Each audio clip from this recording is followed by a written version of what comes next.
Hello everyone, my name is Uchi of Tuche and welcome to my YouTube channel. So today we're going to be learning how to draft a bag pattern. I'm going to make this a series on my page and this is what we'll be learning.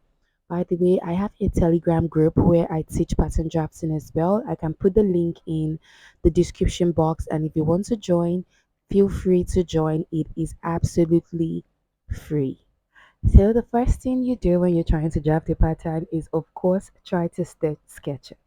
I'm a terrible artist, so I'm just going to do the best I can.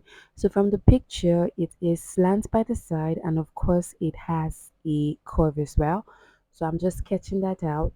And then the next thing you need to determine is your dimension. One thing I always tell everybody that I've trained, both physical and online training, is back pattern dimension is not fixed and it depends on you. It depends on how big or how small you want the bag to be and what you want it to fit. One good example I give is, for example, this notebook. If I want to make a bag that would fit this notebook, you just measure the notebook and add a couple of extra dimensions to it. So in this case, I'm using centimeters, and from this measurement that I did, even though the bag is like the width of this book is like 19, I am using 20 something. This is about 17 and I'm using 20 centimeters. So you need to add extra to it. So whatever you want to fit into the bag can fit properly. Now using this tab again as an example, as you can see, I didn't measure the exact dimension of the tab. You just give it a little bit of space and that is the dimension you use. Now let's jump right into drafting the pattern for this bag you can see on your screen. Now, I don't want something too big. This is just a sample so you see how to draft the pattern. So the dimensions I'm going to be using are not fixed dimensions. I'm just assuming dimensions. So for the width, we're going to use 7 inches for the width and 5.5 inches for the length of the bag. Oh, sorry, 7 inches for the width and 5. Yeah, I'm correct. 5.5 inches for the length. So it's totally going to be assumption from what you can see in this bag. Now, looking at it, you can see that it is curved. It's not a flat base. The base is curved. So you're just going to work on that as well. So from what I can see, this looks to be about 2 inches. You can do samples to see what goes. But looking at the bag, let's go into the pieces of the bag. All bag has different compartments. This bag has the front, it has the base, it has the back, it has the flap, it has the sides and the handle. I'm going to be concentrating on the front, base, back and side for the sake of this tutorial. Let's draft the pattern. Now usually when I'm making my patterns I use fiber, that is called fiber or board. I am going to be using this. This is called a chipboard. But because I want this to be flexible, because I'm going to be using the pattern for the assembling process, I am going to be doing this on the chipboard. Now I'm going to transfer that pattern that I just drafted to the chipboard. So what I'm going to do now is draw out 7 inches wide, and I like to mark it out in more than one place so I can get an accurately straight line. So 7 inches and 5.5 inches. Now to be able to get that curve, as you can see from the image, I am going to be using 1 cm, 1 inch, sorry. You can use 2 cm, 3 cm, depending on how pronounced you want it to be for the bottom. And then for the sides, I'm just going to be doing 0.5 inches. I'm going to remove 0.5 inches from the two corners and then draw it straight down. So I have like a triangle going on the pattern. Now we measure 1 inch to get that arc, as you can see from the picture. Like I said earlier, you can use two, but I'm working with 1 inch. And then I'm going to try and get the middle so that way I am sure I am getting a right curve. Now I'm free sketching. If you have like a French curve or something using drawing curves, the free sketching works best for me. Then you cut it out, fold it in half, and then cut it all at once, and you already have the arc forming at the bottom of this bag. And there you go, looking pretty already. So I'm still going to use this pattern to get my base. This particular pattern is both my front and back. So now it's easy to get your base. All you have to do is just make sure you draw that curve on the two sides. Don't worry, keep watching, you'd understand as the tutorial goes on. And then you decide how deep do you want your bag to be, like what do you want the side of the bag to be. I have a bag that I'm going to show you. So from this bag, you can see front, base, back, flap, and the side. Okay, for the sake of this tutorial, we're going to be using 2 inches. Since it is a small bag, you can make it 3, 4, 5, depending on how big you want the bag to look. And then you place the pattern on the other side as well to get the curve, and then you draw it out. And that is how you get the base for this particular bag. I'm going to use this same pattern and then place it and draw the other side, so that way we have the 3 compartments that make the main body of the bag. Now, one thing I like to do when I'm drafting my pattern is to make sure it works, like the pattern is working. So now we're going to assemble this pattern, the front, the base, and the back. Now you need to measure a certain dimension that you use to attach everything together. So for this tutorial, I'm going to be using 0.5 cm.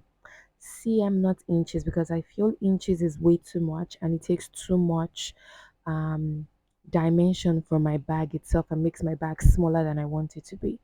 So I'm going to measure 0.5 cm on both sides and just use the other pattern to draw the curve and then do the same on the other pattern as well.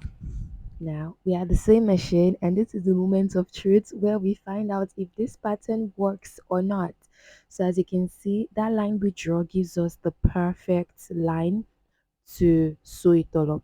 Now one thing you can do is just dab a little bit of gum to make sure it stays, and then you sew, because mine was moving around a lot. I did that off camera.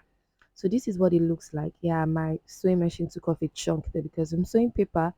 I should have used a smaller needle size, but I used 18.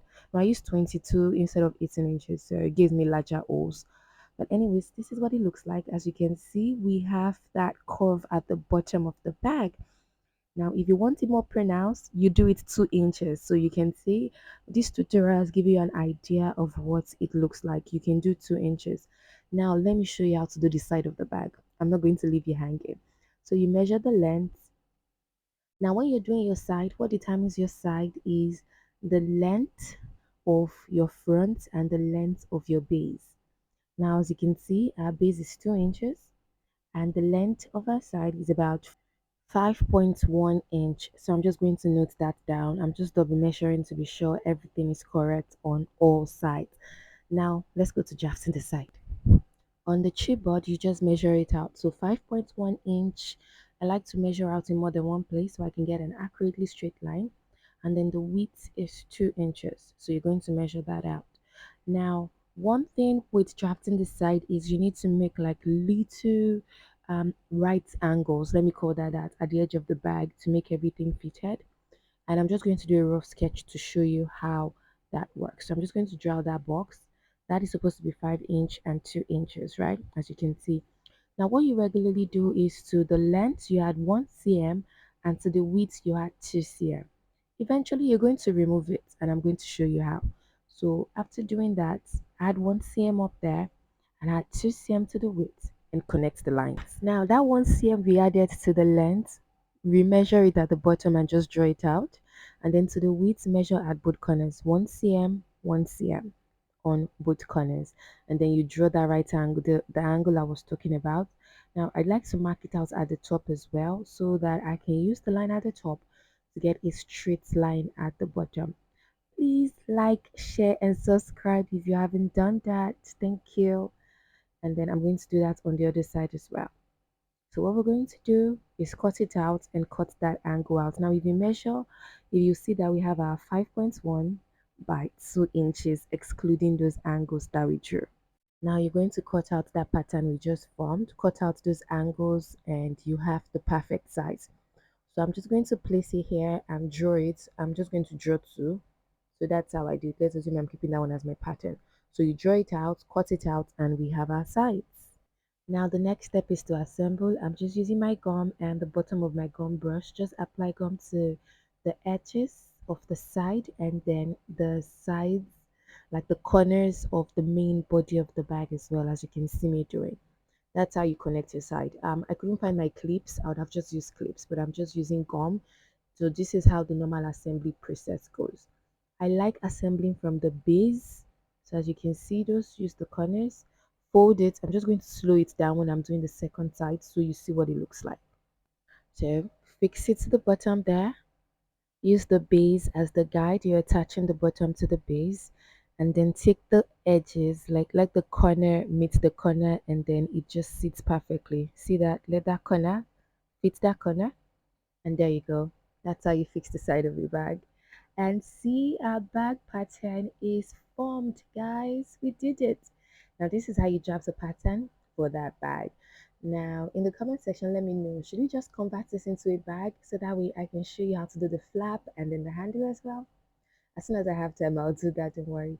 Thank you all so much for watching. Please like, share, and subscribe.